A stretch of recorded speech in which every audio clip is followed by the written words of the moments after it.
নির্বাচনের আগে দেখা যায়, এরপর দেখা যায় না। প্রথাগত রাজনীতিতে তাই হয়ে আসছে। রাজনীতিবিদরা আসেন, কিন্তু তারপরে সমস্যার সময় আর পাশে পাওয়া যায় না। এই জায়গায় আমাদের সুনির্দিষ্ট পরিকল্পনা, আমাদের এখানে স্থানীয় অফিস থাকবে, ডিজিটাল ড্যাশবোর্ড থাকবে, কোনো ভাই বা নেতা ধরে এমপির কাছে যেতে হবে এমন না। সমস্যাগুলোর আমরা আন্তরিকভাবে সমাধান করার চেষ্টা করব। একটু আগেই আন্টি আমাকে বলে যাচ্ছিলেন যে জাস্ট মেয়েদের জন্য রাস্তাটা নিরাপদ করো। আমার মেয়ে যখন বাসার বাইরে যায় ও যে নিরাপদে ফিরবে এতটুকু নিশ্চয়তা তারা চান। এই নতুনভাবে বা ভিন্নভাবে রাজনীতি করা যায়, প্রচারণাটা চালানো যায়, পোস্টার, মিছিল, শোডাউন, লাউডস্পিকার ছাড়া, সেটাতে কিন্তু মানুষ সাড়া দিচ্ছেন। একটু আগেই একটা আঙ্কেল খুব সুন্দর করে আমাদের যে ম্যাজিক 5 মিনিটের কৌশল সেটা নিয়েই প্রশংসা করছিলেন যে আসলে যেইভাবে আমরা রাজনীতিটা করছি, যেভাবে প্রচারণা চালাচ্ছি, যেখানে জনদুর্ভোগ যতখানি কম করা যায়, অনেক প্রশংসা করলেন। এবং ওনারা বলছিলেন যে হ্যাঁ, আমরা তো ঠিকই চিন্তা করতেছিলাম যে আমাদের রাস্তায় বসে থাকতে হয় যখন মিছিল যাচ্ছে, শোডাউন যাচ্ছে, ওখানে আসলে তো হয়তো সেবার জন্য না, ক্ষমতার প্রদর্শনের জন্য হয়।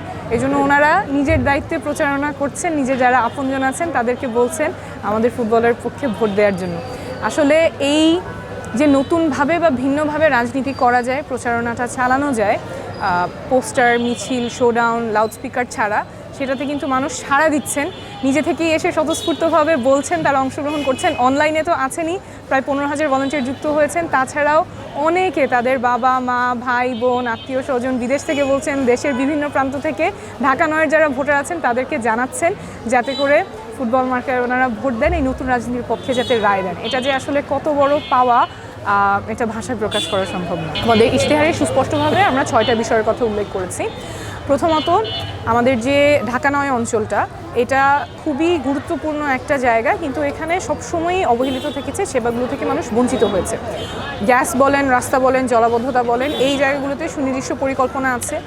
আমাদের মশার উপদ্রব, ডেঙ্গু চিকুনগুনিয়া সিজনে মশার উপদ্রব হয়। হাসপাতাল মাত্র একটা, খুবই ঘনবসতিপূর্ণ এলাকা, লাখ লাখ মানুষ বসবাস করে, কিন্তু শুধুমাত্র মুগদা হাসপাতাল, এবং সেখানেও অনেক অব্যবস্থাপনা, মানুষের যে সেবাগুলো পাওয়ার কথা সেগুলো কিন্তু পান না। এখানে একজন হার্ট অ্যাটাক হলে যার রিং পড়াতে হবে 2 ঘন্টার মধ্যে, সেই ব্যবস্থা কিন্তু মুগদা হাসপাতালে নাই। এই লাখ লাখ মানুষের জন্য এই যে অবহেলা এবং বঞ্চনার শিকার, এগুলোতে আমরা সুনির্দিষ্টভাবে পরিকল্পনা আছে, ব্যবস্থা নিব। তারপরে আমাদের শিক্ষার বিষয়টা খুবই গুরুত্বপূর্ণ। বিগত বছরগুলোতে যেমন আমাদের ছেলেমেয়েদের উপরে এক ধরনের এক্সপেরিমেন্টই চালানো হয়েছে, এই পরীক্ষা নিরীক্ষার ফলে কিন্তু অনেকখানি ক্ষতি হয়ে গেছে। শিক্ষার মান নিয়ে অনেকের মনে শঙ্কা আছে, প্রশ্ন আছে।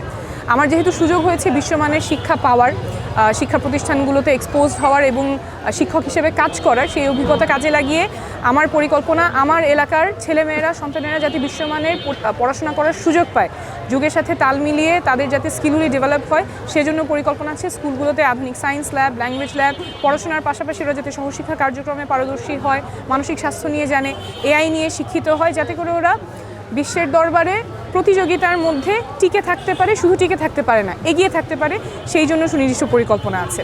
আমাদের কর্মজীবী যারা আছেন তাদের জন্য পরিকল্পনা আছে। কর্মজীবী মায়েদের অনেক কষ্ট হয়, প্রত্যেকটা ওয়ার্ডে আমরা প্ল্যান করেছি একেবারে সরকারি অথবা ভর্তুকি দিয়ে ডে কেয়ার সেন্টার চালু করা, যাতে কর্মজীবী মায়েদের জন্য সহজ হয়। যারা ঘরে বসে কাজ করতে চান তাদের জন্য ই-কমার্সের প্রশিক্ষণ এবং মোবাইল মার্কেটের অ্যাক্সেসটা আমরা নিশ্চিত করব, যাতে করে দোকানে যারা কাজ করতে চান ওনারা করছেন, যারা ঘরে বসে কাজ করছেন তাদের জন্য যাতে জীবিকার অ্যাক্সেসটা ওনারা পান।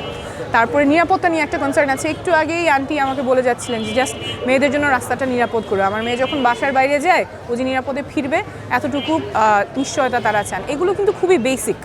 এই বেসিক চাহিদাগুলো বছরের পর বছর ধরে অবহেলিত থেকেছে, সেখানেও আমাদের পরিকল্পনা আছে। এবং আরেকটা কথা, সবাই বলছেন যে আসলে নির্বাচনের আগে দেখা যায়, এরপর দেখা যায় না। প্রথাগত রাজনীতিতে তাই হয়ে আসছে। রাজনীতিবিদরা আসেন, কিন্তু তারপরে সমস্যার সময় আর পাশে পাওয়া যায় না। এই জায়গায় আমাদের সুনির্দিষ্ট পরিকল্পনা, আমাদের এখানে স্থানীয় অফিস থাকবে, ডিজিটাল ড্যাশবোর্ড থাকবে, কোনো ভাই বা নেতা ধরে এমপির কাছে যেতে হবে এমন না।